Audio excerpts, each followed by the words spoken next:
Welcome to the Midnight Memoirs, where we bring you the most chilling and spine-tingling horror stories. In today's video, we're sharing 3 terrifying horror stories that will keep you on the edge of your seat. First up is The Whispering Forest, where an adventurer encounters a sinister creature in a mysterious rainforest.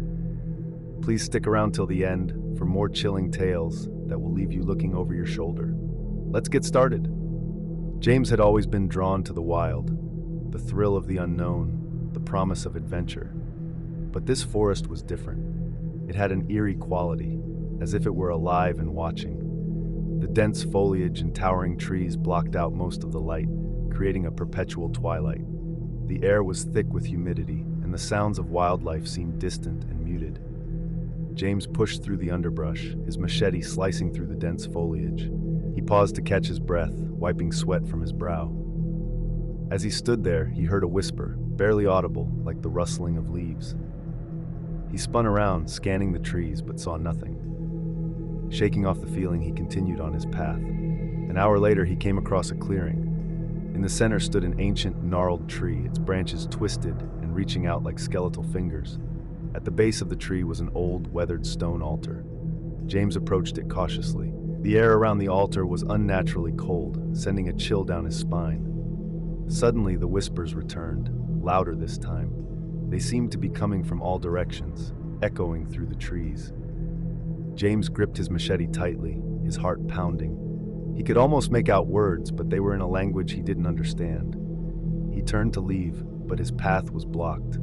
Standing there, just a few feet away, was a creature unlike anything he had ever seen. It was tall and gaunt, with elongated limbs and pale, almost translucent skin. Its eyes were large and black, devoid of any emotion.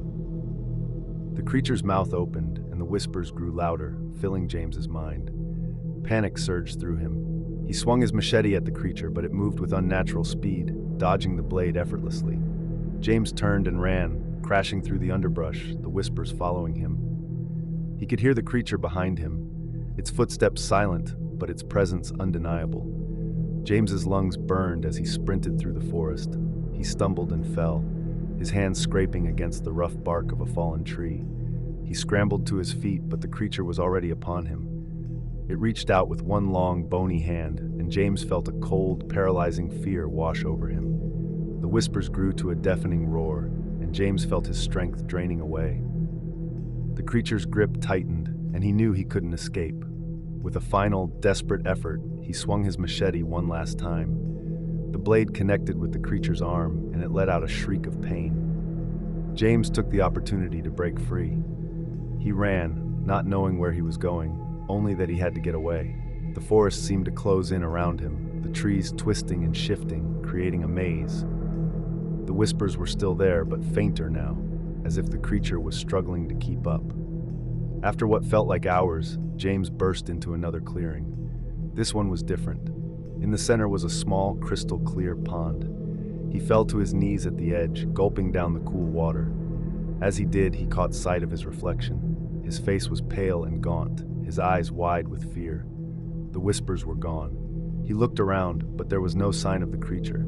For a moment, he thought he had escaped. But then he noticed the reflection in the water wasn't his own. It was the creature's, standing right behind him. James tried to scream, but no sound came out. The creature's hand closed around his throat, and everything went black. When he awoke, he was lying at the base of the ancient tree, the altar looming above him. The forest was silent, the whispers gone. James got to his feet, his body aching, and stumbled away from the tree. He had to get out of the forest, had to find a way back to civilization. But as he walked, he realized something was different. The forest seemed to shift around him, the trees closing in. The path he had taken was gone, replaced by dense underbrush.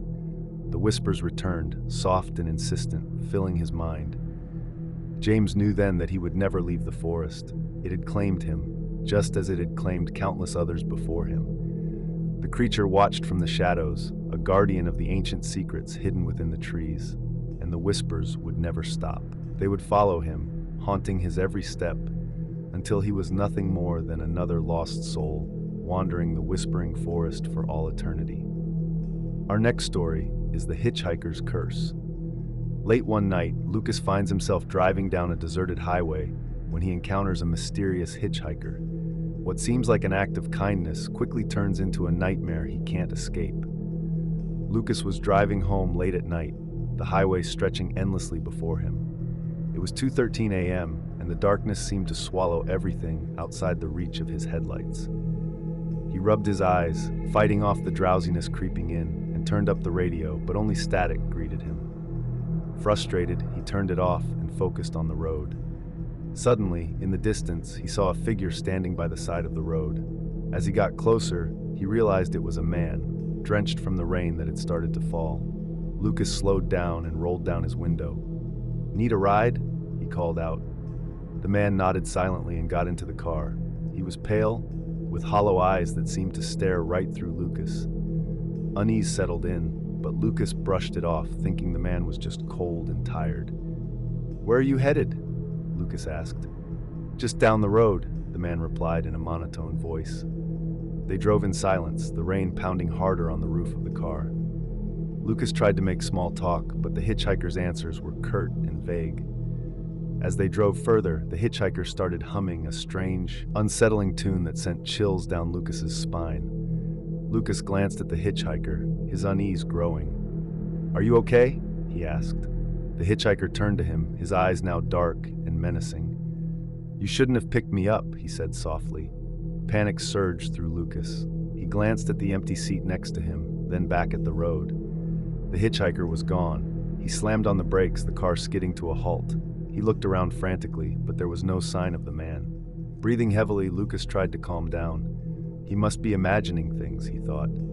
He started the car again and drove off, but the humming started once more, this time coming from the back seat.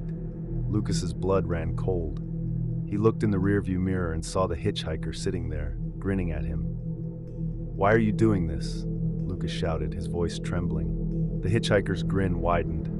"Because you're mine now," he whispered. Lucas's vision blurred, and he felt a sharp pain in his chest. He tried to scream, but no sound came out. The last thing he saw was the hitchhiker's cold, hollow eyes staring into his soul. The next morning, Lucas's car was found abandoned on the side of the road.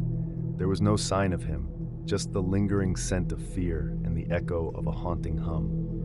Those who drive that highway at night now know to never pick up hitchhikers, for the curse of the hitchhiker still lingers, waiting for its next victim. Our final story is The Haunting of Willow House. A young woman named Emma moves into an old, seemingly charming house, only to discover that it holds dark secrets and a restless spirit that won't let her go. Emma had always dreamed of living in a quaint historic home, so when she found Willow House, a charming old Victorian on the outskirts of town, she couldn't resist. It was perfect, a large garden, vintage architecture, and a price too good to pass up. She moved in on a crisp autumn day, excited to start her new life.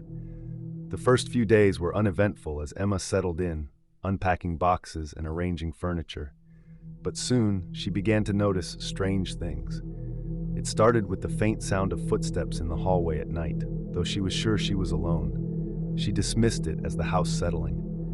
One evening, as Emma was reading in the living room, she heard a soft whisper. She looked up, but no one was there. The whispers grew more frequent, and she began to catch glimpses of a shadowy figure in the corner of her eye, always vanishing when she turned to look directly. Determined to get to the bottom of it, Emma started researching the house's history. She discovered that a young woman named Margaret had lived there over a century ago. Margaret had died under mysterious circumstances, and rumors of her ghost haunting Willow House had persisted ever since. One night, Emma decided to confront whatever was in the house. She lit candles and sat in the middle of the living room, calling out to the spirit. "Margaret, if you're here, show yourself," she said, her voice trembling. The room grew colder, and the candles flickered violently. The shadowy figure appeared again, clearer this time. It was a young woman, her face pale and eyes filled with sorrow. Emma's breath caught in her throat. "Why are you here?" Emma asked. The ghost's voice was a faint whisper. "I cannot leave. He won't let me." Emma's heart pounded. Who won't let you go?" The ghost of Margaret began to fade, her form flickering like the candlelight. "He's here, always watching. she whispered before disappearing completely. That night, Emma barely slept, the weight of the encounter pressing on her mind. The next day, she discovered an old journal hidden in the attic, belonging to Margaret. As she read through it, she learned about a dark figure, a malevolent spirit that had tormented Margaret until her untimely death.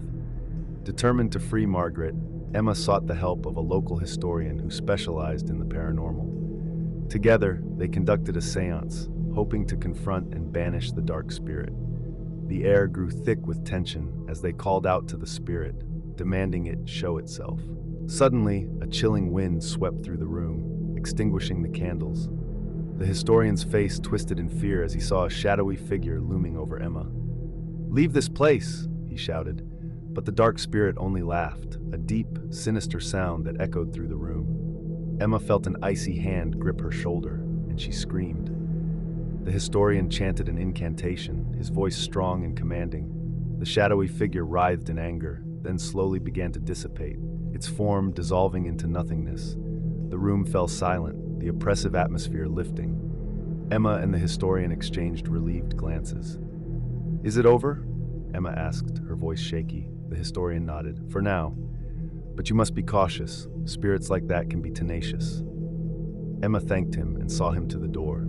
As she stood on the porch, she took a deep breath, feeling the weight of the past few days lift. Inside, the house felt different, lighter, as if a burden had been lifted. Margaret's spirit was gone, and the dark presence banished, but Emma knew she would always remain vigilant. Willow House had many secrets, and she was determined to uncover them all, ensuring the past would never repeat itself. If you guys liked this video, please consider subscribing to our channel and make sure to hit the bell icon. This way you will be notified about our new stories on time. Until then, take care and make sure to check underneath your bed before sleeping.